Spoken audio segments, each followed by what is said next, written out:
Прекарахме един ден в Роттердам и ви взимам с нас през целия ден. Това е последният ни цял ден в Холандия. Влоговете от предните дни може да ги намерите вече в профила ми. Пътувахме половин час от Хага до Роттердам и първата ни спирка беше зоопарка.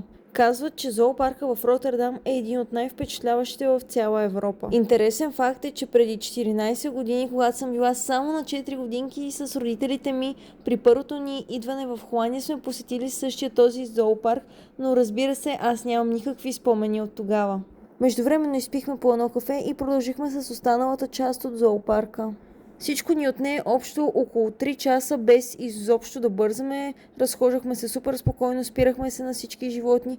Според мен повече от достатъчно време и за около 3 часа вече бяхме готови. Честно да си призная, най-много ме впечатли частта с рибите, когато бяхме в този аквариум, който е като тунел. И над нас минават различни видове риби, като най-много ме впечатлиха, разбира се, акулите.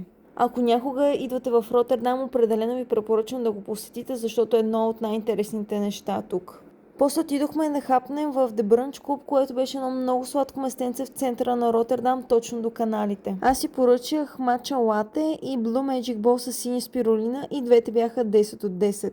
Следващата ни спирка бяха кубичните къщи. Не са нищо особено, но са готини за снимки. По-интересното беше този супер шарен фуд маркет, който беше нещо като под формата на мол, където се предлагаха най-различни интересни неща за хапване. Оттам за подарък взех от класическите холандски карамелни бисквити. И това беше всичко от Роттердам. Thanks for watching!